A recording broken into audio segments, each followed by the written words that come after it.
Journal of African American History, and I put this panel together on the basis of the articles and books and materials that have been published on the issue of reparations. Some of you may, sometimes when people mention reparations, they say, oh, you're not going to get any reparations, let's not even deal with that. But I would call your attention to, there was, some of you may have seen the New York Times Magazine on March 1st, the New York Times Magazine on March 1st, 2015, and it's an article on the Whitney Plantation in Louisiana. And it's about this white businessman who decided to try to create, for the first time, a museum that would be dedicated to slavery in the United States. There's no museum there. Slavery is found in a lot of museums, but it's as a topic in many museums, but there's no museum dedicated to the institution of slavery in the United States. And so this Will Cummings, who's a wealthy businessman and felt guilty about the way that he acquired his wealth, he decided that he was going to buy this plantation, this Whitney Plantation in Louisiana, and then build this museum on slavery. And what is interesting is that Cummings then hired a researcher, and researchers is an African researcher named Kawili Seek. And so that this is March 1st, and they're discussing the museum, creating this museum around slavery. And Seek, he's Senegalese researcher who's an expert on slavery. He's helping Cummings with this to put together this museum. And so the author of the article says, in his years of working on Whitney, Seek has come to see the museum as both memorializing of history and a slyly radical gesture. Cummings desired to shift the consciousness of others as his own had been altered, and in the process tried to make amends of the kind that had been the source of debate since emancipation.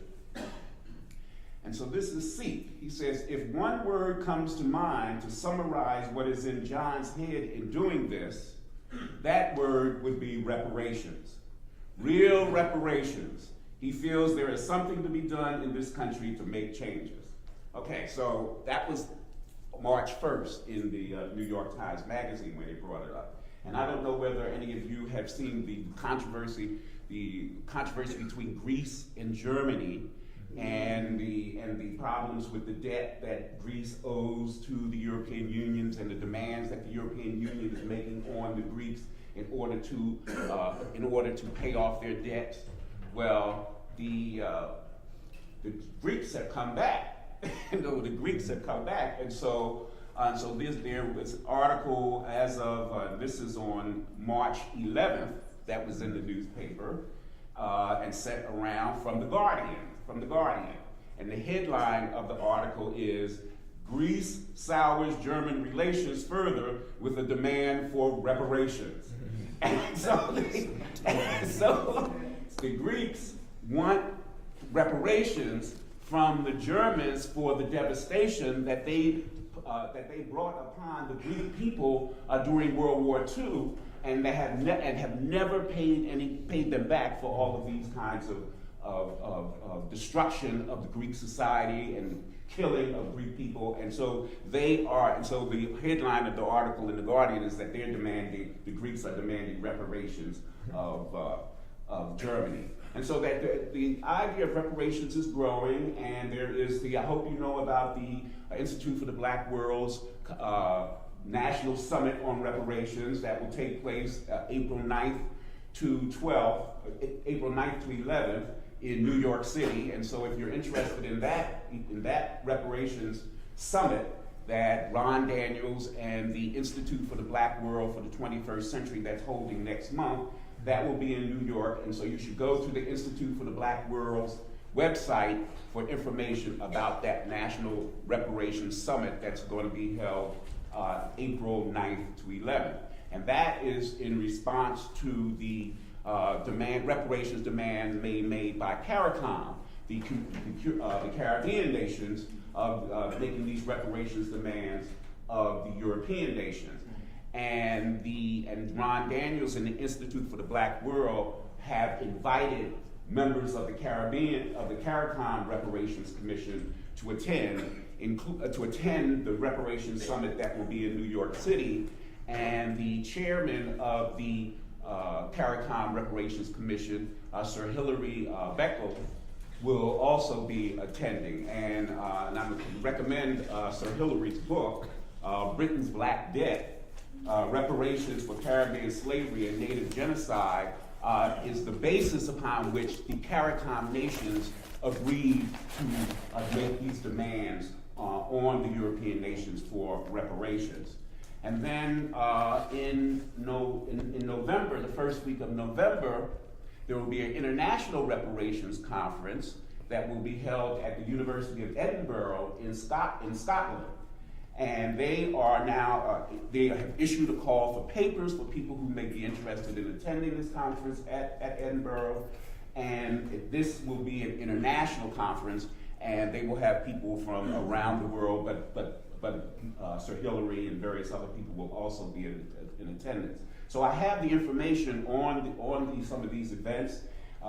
This is the special issue of the Journal of African American History that was done on reparations, dedicated to Ron Walters, who was a supporter of reparations. So that is available. And the latest issue of the Journal of African American History with, I don't know, this is James Foreman on the cover when he issued the Black Manifesto in 1969 at Riverside Church. He's on the cover of this issue, the fall issue, and there's an article in this issue of the journal called Reparations and History, and looking at the relationship or the ethical demands that formerly enslaved people made on American society, and one of those demands was for reparations. Okay, so we're here at the conference today, and this panel is following up on the 10-point program, that had been issued by the CARICOM nations in their demands for reparations from the European nations.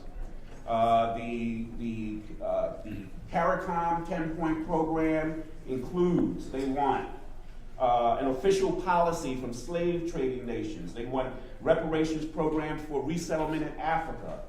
They want creation of indigenous peoples development program. They want Caribbean cultural institute support for Caribbean museums and research centers.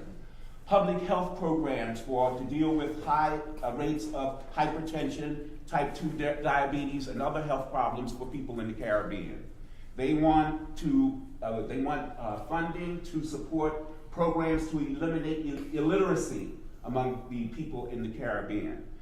They want they want support for exchange programs with the African nations, and they want transfer of knowledge of the latest technology and science to be used in the training of Caribbean youth. And so the question is, okay, if those are the 10-point program for the people in the Caribbean that the CARICOM nations have issued, what would be included in the 10-point program for African Americans in the United States? What would be the program? What would be the things that we would want to use reparations payments to support? Okay, and so that's what the question is. And so there have been 7 scholarly journals that have issued call for papers to put forward proposals and suggestions on what should be included in a 10-point program for reparations for African Americans in the United States. The journals include the Journal of African American History, Souls, African American Learners, the Journal of Black Psychology, the Black Scholar, and the Review of Black Political Economy, and the Journal of Pan-African Studies have issued call for papers on what would go into this 10-point program for reparations for African Americans. We know what the CARICOM nations have asked for, saying that they want to use the reparations payments to do. They want to use reparations as a development strategy. Now, what would go into the 10-point program for reparations payments to African Americans in the United States? I think this is an important activity that the scholarly journals have taken upon themselves to begin that discussion. And we will be discussing this more at the summit, at the National Reparations Summit in New York City next week. And so we're going to be talking about, the three panelists today will be talking about reparations for African Americans and the kinds of things that should go into the 10-point program. The first speaker will be one of the leading historians of the African experience in African and African American experience in the world today is Professor Gerald Horne, who is the Moores Professor of History and African American Studies at the University of Houston, who has published more than 30 books on African American history and culture. Including one of the more recent one is the Counter-Revolution of 1776, Slave Resistance and the Origins of the United States of America. He is formerly the executive director of the National Conference of Black Lawyers. And so Professor Horne will speak first. And then the second speaker will be Itibari Zulu, who is the editor of the Journal of Pan-African Studies. And the Journal of Pan-African Studies has been publishing articles on reparations and reparations payments, and Professor Zulu will be discussing what he expects to be in the Pan-African implications for reparations demands and reparations payments. And our third speaker will be Professor Sundiata Chajuwa, who teaches at the University of Illinois in the History Department and in African American Studies at Urbana-Champaign. His most recent book, he's authored several books. His most recent book is Rising Water, Episodes in Black Radical History. And he is working on a new critical introduction to Black studies with Lou Turner. So our first speaker will be Professor Horne, the second speaker will be Professor Zulu, and the third speaker will be Professor Chajuwa. Thank you very much. And first of all, thanks to Professor Franklin, who's been doing superb yeoman service in the trenches of reparations, as these simple publications laid out before you tend to suggest. And I'm just overwhelmed and flabbergasted by your labor. And also give me a hint when I have a couple minutes left. Now, reparations, as you know, since you're here, is not simply a moral issue. If morality was at play, the slave trade and slavery would not have taken place in the first place. It's a political issue, and if it's to be attained, it must be approached politically. Reparations, I would suggest, is the third stage of our epical journey, that is to say, people of African descent in North America. The first two stages, slavery and Jim Crow, were all attained via assistance mobilized by our leadership and organizations in the international community.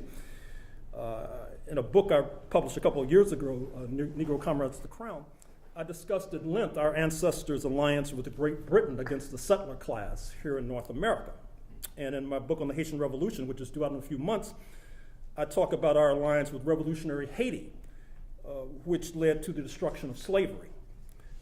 I know, I'm sure, that if you look at our history and look at figures like W.B. Du Bois and Shirley Graham Du Bois, William Patterson of San Francisco, Paul Robeson, Ben Davis of Atlanta, Ferdinand Smith of Jamaica, you will understand how during the previous global historical epic, that is to say the Cold War, how they were able to mobilize in the international community because the Cold War had created conditions for the erosion of Jim Crow. That is to say, how could the United States purport to be the paragon of human rights virtue in the ideological struggle with Moscow?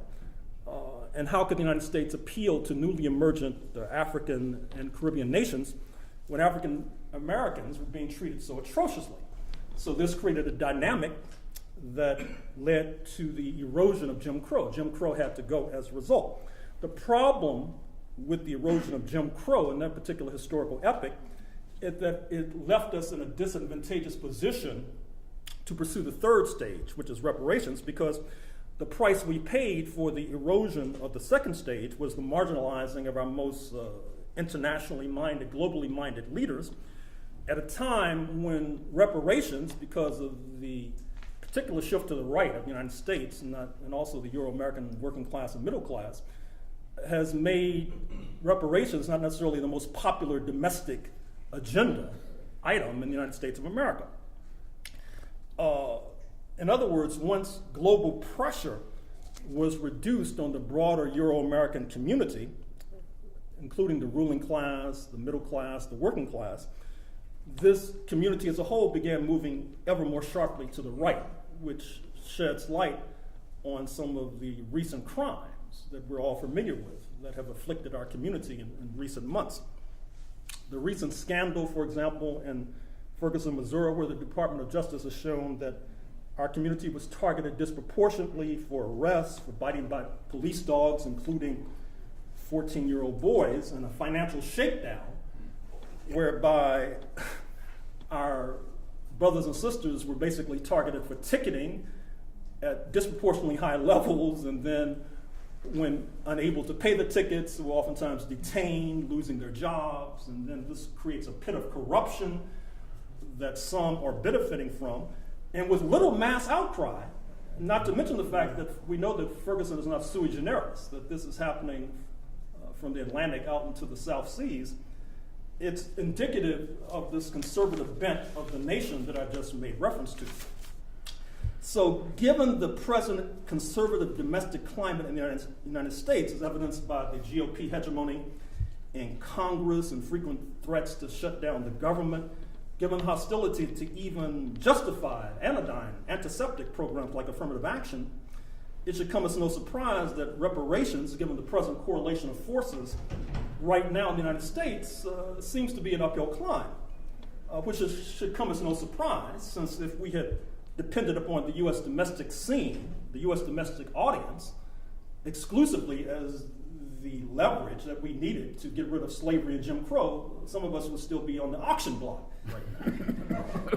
So the fact that this community, the Euro-American community, irrespective of class, has moved to the right is not a barrier to reparations, but it does suggest what directions we should be looking in if we're serious about this goal, which is to say, like our brothers and sisters historically have done, we look to the international community for support to create domestic leverage.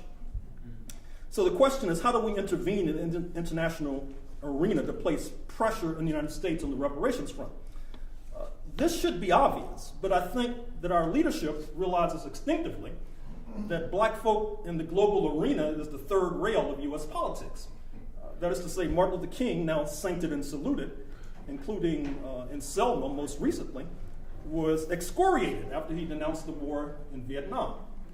Paul Robeson's income fell from the high 6 figures to the low 4 figures after he endorsed easing of tensions with Moscow.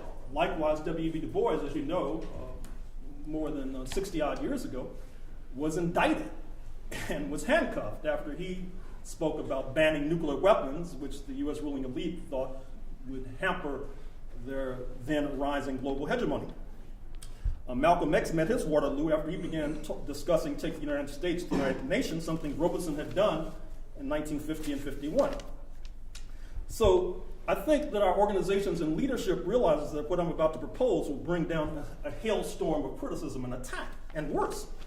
On the other hand, if we did not pursue an international agenda, we can expect something amounting to a slow-motion genocide, more police killings, more Ferguson-style financial shakedowns, more mass incarceration, more increases in infant mortality, more falling of life expectancy, more death penalty sentences, and no reparations.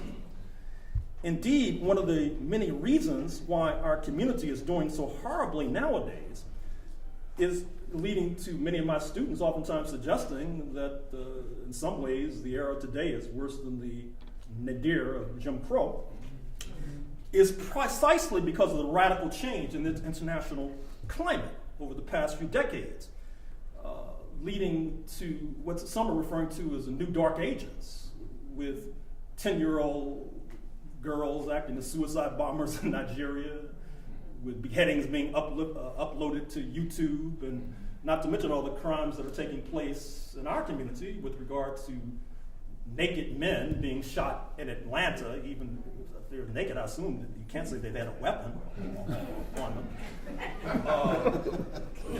12-year-old boys in Cleveland, people suffocated in Staten Island on camera with no indictment ensuing. It's this new age of barbarism and what some refer to as dark ages. I would suggest is directly attributable to the change in the international climate, with the decline of strength of the socialist camp, providing more strength to our adversaries here in the United States, and who either intentionally or unintentionally are helping to create conditions for this new era of barbarism. I say intentionally or unintentionally because if you look, March 2015 marks the 4th anniversary of the UN Resolution 1973 on the so-called no-fly zone in Libya, which, of course, has eventuated in Islamic State forces basically establishing a firm foothold there, beheading Christians on the shores of the Mediterranean, pledging to march to Rome as their next step. And all of this a direct result of U.S. and NATO intervention. Now, whether or not this was their intentional result or unintentional result, the effect and impact is the same of this new era of barbarism that's being created and that will continue to rampage unless we intervene forcefully. So, step one in our international agenda for reparations, as Professor Franklin has already indicated, is supporting the lawsuit and the initiative by the CARICOM nations. And of course, we already talked about the meeting that's taking place soon. Jamaica, Barbados, Antigua in particular, to gain reparations from the European powers, particularly London. We should be in close and urgent consultation with these forces and perhaps seeking to join this suit as a party. And I think also trying to join the United States government as a party, quite frankly, since if you look historically at the African slave trade, which goes from the early 16th century, at least the Atlantic slave trade, up until, let's say, the abolition of slavery in Brazil in 1888. What's interesting about it, and I pointed this out in my book on Brazil and the slave trade there, is that overwhelmingly and disproportionately, you had more Africans being enchained and dragged at the latter stages of the slave trade, when the United States was the captain of the slave trade. That is to say, from the 1830s forward. So it seems to me it's Hamlet without the prince to have a lawsuit about reparations without the major scofflaw in the dock. And I think that that's our obligation, to bring the United States government, the U.S. ruling elite, into the dock with regard to their role concerning the African slave trade. Our working with CARICOM should also accompany our working with the brothers and sisters of CARICOM in the hemisphere, including Cuba, Venezuela, and Brazil, all of whom are interested in hearing from us. Now that the relations between Washington and Havana are normalizing, you can fly to Havana from Key West quite easily nowadays, and that should facilitate our relationship. The population of African descent in Cuba, once again, is disproportionately attributable to the administrations of U.S. nationals, beginning in the late 1790s up to the, oh God. Okay. We should also be working, I'll just rush through these remaining points. Was it 2 minutes? Yeah. Okay. With an audience with the African Union, which is now headed by Zimbabwe. Now, of course, this shows the mutuality of interest, because as you know, the United States has sanctions on Zimbabwe. Zimbabwe is not a favorite son in Washington. But at the same time, the leadership in Zimbabwe is not only heading the African Union, they're heading SADC, the most powerful economic bloc on the continent, the Southern African Development Community. And they, of course, are interested in working with us. And fortunately, there are brothers and sisters in New York who are very close to the Zimbabwean leadership in the December 12th movement, Omawale Clay, Viola Plummer, Roger Wareham, etc. Obviously, they should be consulted. We also need to be working more with our friends in the media, and I'm talking about the global media. You probably know that RT in Moscow and Telesur in Venezuela and CCTV in China Press TV in Iran, they do a much better job of covering racism in the United States than these U.S. media outlets. A much better job. As a matter of fact, a historian looking back at Ferguson might very well conclude that one of the reasons Ferguson got so much play was because the international media, which then puts pressure on the United States, puts pressure on the U.S. president, et cetera, to speak up and speak out. And that seems to me that's a lever that we should be pursuing. In any case, I'll conclude here. Perhaps in question and answer and discussion, we can go into this a bit deeply. Thank you very much.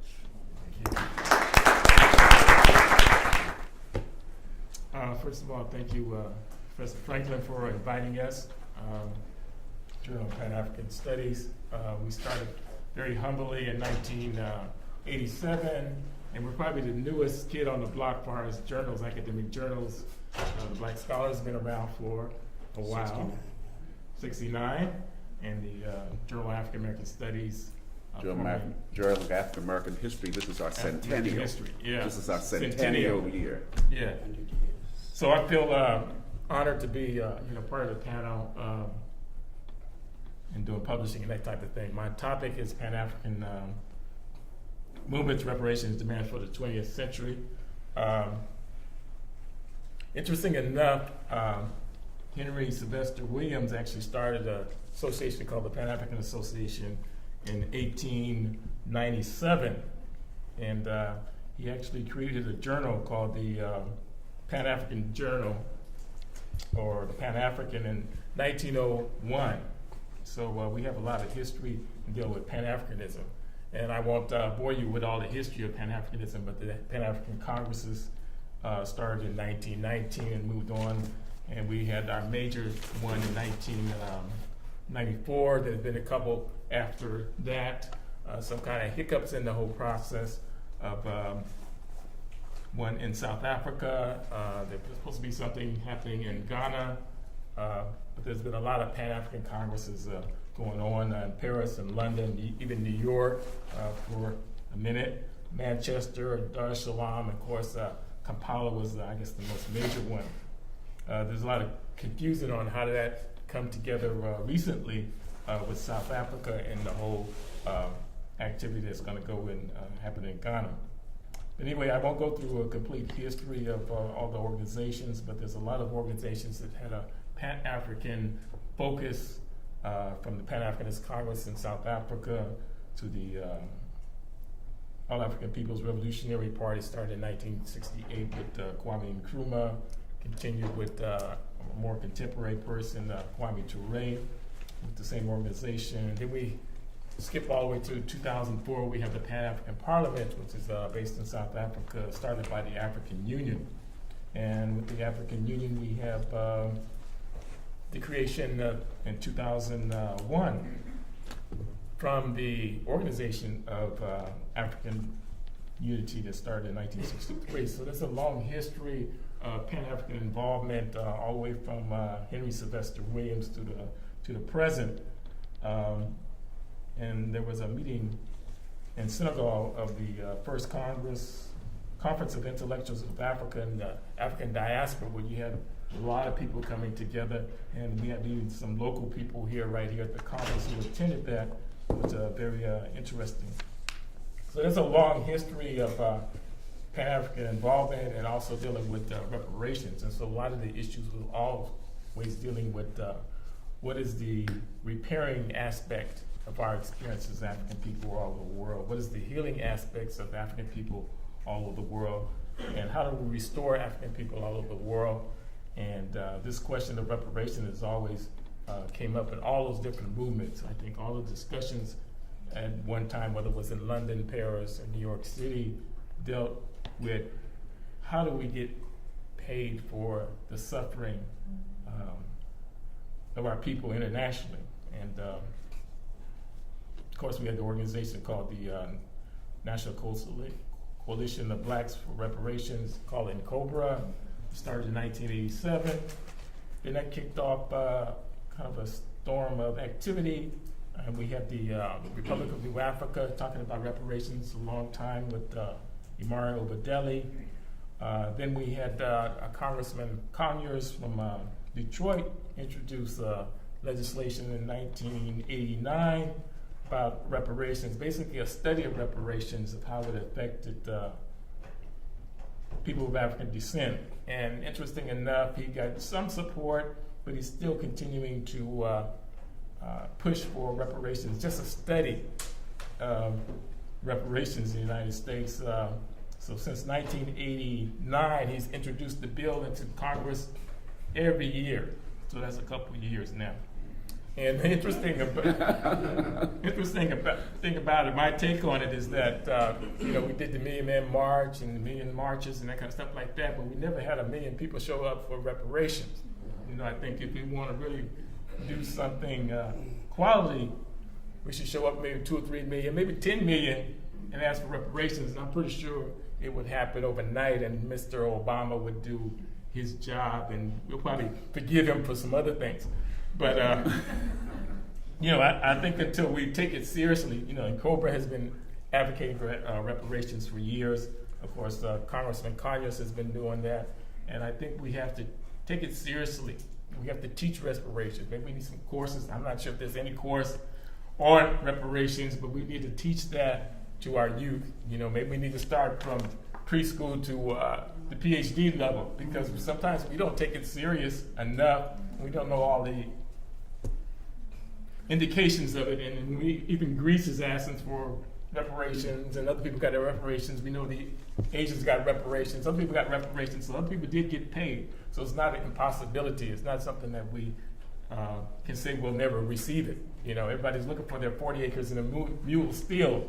We need a little bit more than a mule at this time, and probably more than just a piece of land. But I think we have to take it serious.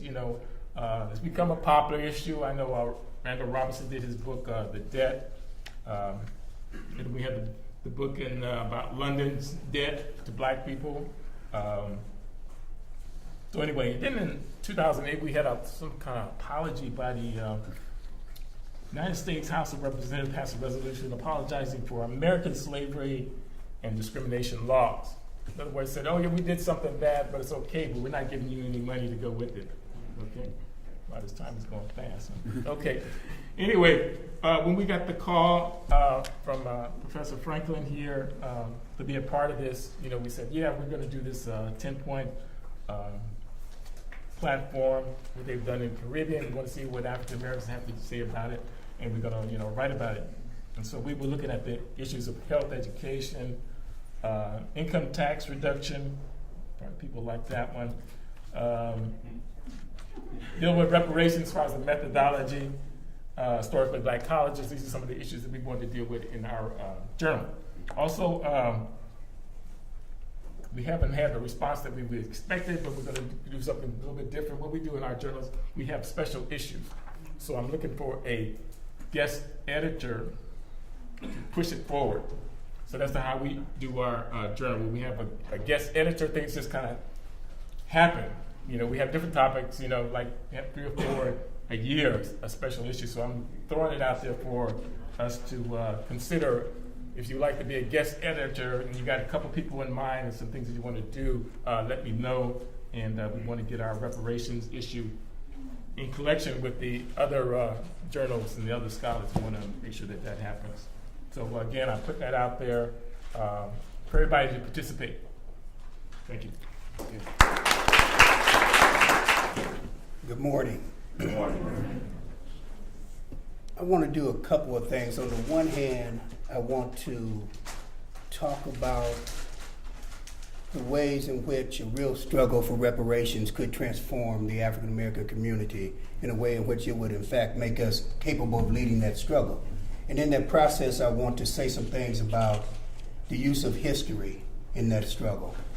So let me start by saying that my understanding of what we should be struggling for, what a 10-point program in African American reparations would look like, is largely influenced by the items that James Foreman and the National Black Economic Development Corporation included in the Black Manifesto, as well as it's inspired by the strategy that they put forward in terms of pursuing the struggle for reparations. So I would suggest that we revisit the Black Manifesto in a serious way. I was really delighted when I got the issue of the latest issue of the Journal of African American History with James Foreman on the cover, because it helps crystallize this point about reparations. So what Foreman and the National Black Economic Development Corporation argued was that we have to begin to build a modern communications infrastructure, that we have to begin to construct a printing infrastructure, radio, television, and create a land bank. We know that as late as 1910, African Americans owned 15 million acres of land. Today, it's down to about 2 million. We have to begin focus on developing organizing skills. We need a strike fund, building cooperatives across Afro-America, Increasingly, at this moment where we've seen young African Americans rise up, many of them are also articulating beliefs that the way forward is through individual ownership. And we've got to get people to understand that the only road to the future is through a collective process, a collectivization of the economy, not a privatization. Now, in that issue of the New York Times, June 9th, 2014, where they had a debate about reparations, there was an American Indian scholar there, and he raised what I think was, he really poked the soft underbelly of the African American issue around reparations. And Professor Fletcher was his name. And what he said was this: both American Indians and African Americans have momentous claims arising from historical wrongs, but their goals sharply diverge. Indians seek money claims for past injuries, but most Indian claims are rooted in tribal culture, governance, and land. Indian tribes are interested in self-determination, the right to live in their traditional homelands and to govern that land. But while African Americans eye individual payments, Indian tribes seek control over lands and natural resources taken from them by the United States and state governments. The advantage in the tribal strategy is to make Uncle Sam the bad guy. African American strategists should take note.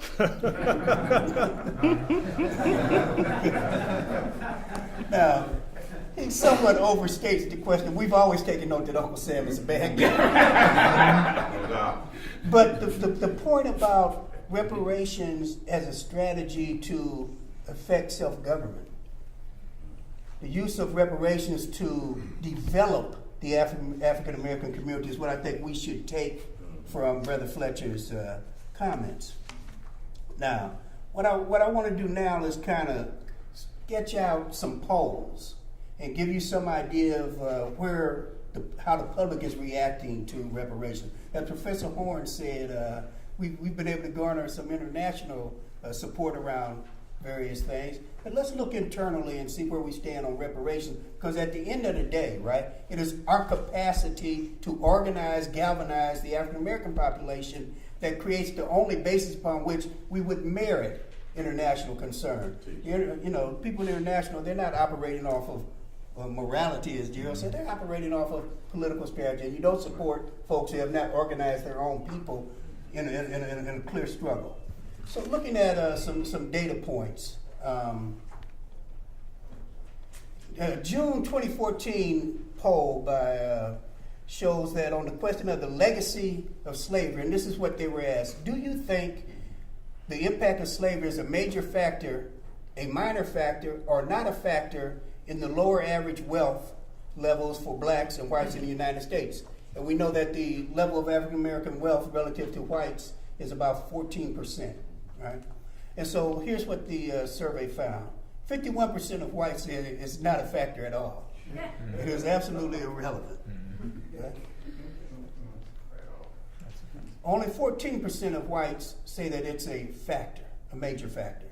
Now, amongst African Americans, 48% say it's a major factor, 27% say that it is a factor, which means that 75% of African Americans, right, this is probably the largest group of African that we would get on any poll, 75% would agree that the oppression of slavery has something significantly to do with where we stand in terms of wealth. Now, on another question they were asked, do you think the government should or should not offer the following things to Black Americans who are descendants of slaves? So they asked two questions: cash payments and education and job training. In terms of cash payments, 5% of white people say yes. 59% say hell no.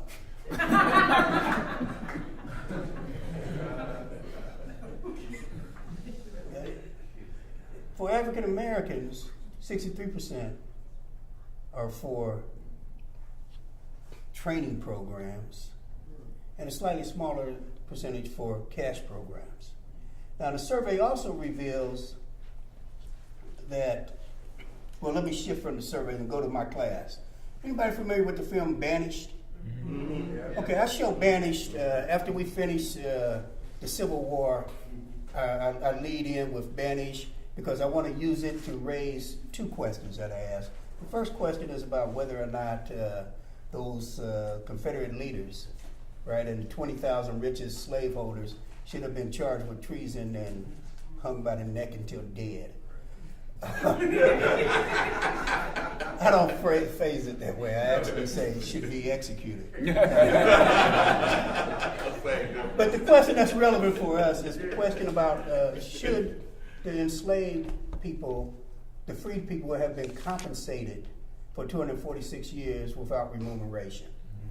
And I get various kinds of comments, but in the main, and I've been asking this question since for the better part of a decade, and what I get, and I'm going to use one white male student as kind of representative of my white students over the years, right? Now this is probably somewhat colored by the earlier part of the decade, meaning that levels of empathy amongst millennials has sharply decreased. So this guy's probably representative of an earlier moment. He says, the documentary film Banished raised the question of whether, well, this is the question I asked. The documentary film Banished raised the question of whether African Americans who had land taken from them due to what was described in the film as racial cleansing are due reparations in the form of land or monetary payment. Using the three incidents presented in the film, readings, and class lectures or additional sources as evidence, do you consider reparations warranted or not in these cases?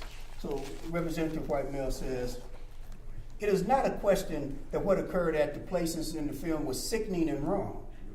I believe that there should absolutely be reparations due, just not in the way that some people were lobbying for in the video. I do not think it is rational or possible to just give land and money back to African American families whose ancestors were victims of the racial cleansing.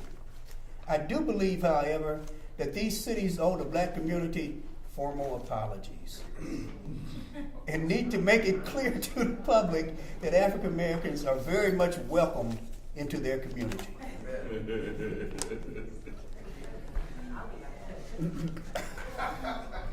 That is about the level of what we're going to get there. Okay. Now, in the meantime, African American woman student responds, African Americans who experienced racial cleansing in Forsyth County, Georgia, Pierce City, Missouri, Harrison County, Arkansas, the three towns depicted in the film Banished, while trying to place a monetary value on the pain and suffering endured by African Americans throughout history may be an impossible feat. One place to start would be giving back the land and profits earned from that land stolen by whites in these counties. Monetary gifts or reparations would help African Americans become more sufficient in our society today. It would help, but not fully put them on a level playing field to obtain the wealth that they would have achieved had they not been denied economic earnings and equality. That is, again, very typical of what you get from African American students. Now, often you also get from African American students a notion that, well, this is something that I hope for, but it's impossible.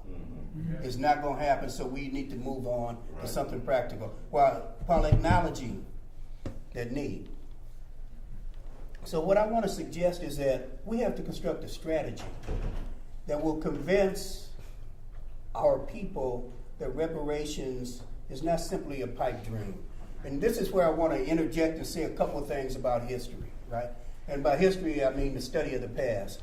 That if we are doing our job, right, then the histories that we write should do three things for the average person reading them. One, they should explain how the current situation came about.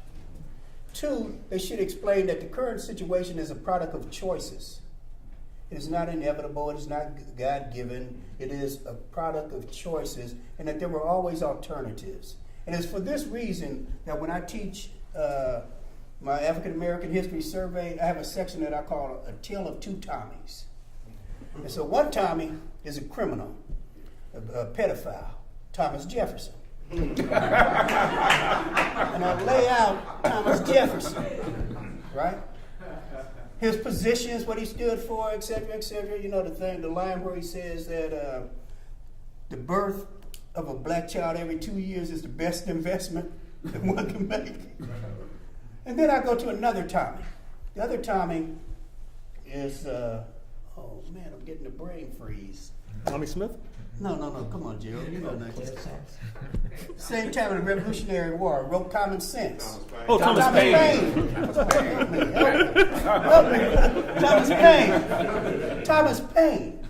See, because what I'm trying to do is help white students understand that there were revolutionary alternatives as opposed to criminals. And that if we emphasize white anti-racists, right, that's helpful. And to get black folks to see that, you know, it wasn't all of them. And that point is that helps them see that there are choices and alternatives. And that's what we want to do, is point out the road not taken and what that road, had we taken it, might have yielded, right? The third point is that people, ordinary people, can in fact change society because it is ordinary people who make society. Okay? So we want to emphasize those kinds of things as a kind of base of what history ought to do. And in doing that, we have to, be clear that we're not talking about that African American history, like all history, is overdetermined. That is to say that it's multi-causal, right? That there's no single cause. There are leading factors, but there's no single factor in history that moves things forward or leads to regression. That is always complex and multi-causal. So that in any theory of history, we must be able to talk about structure, transformation, and directionality. That is to say that we have to understand that reparations is a global demand of African people, but in each society that we find ourselves in, the structure is different. That's to say that the racial formation has some differences, and we have to attend to the particularity of those racial formations. So we have to talk about the local as well as we connect it to the global. We've got to always make the link, but we have to understand the particularity, right, of those things. We have to talk in terms of transformation. What are the factors, right? What are the conditions under which, what are the processes that lead to transformation? And finally, we have to talk about the direction. What are the properties? What is the criteria by which we understand whether things are moving forward or back, whether there's progression or regression? And I say that only because we have a black man sitting as president who has been absolutely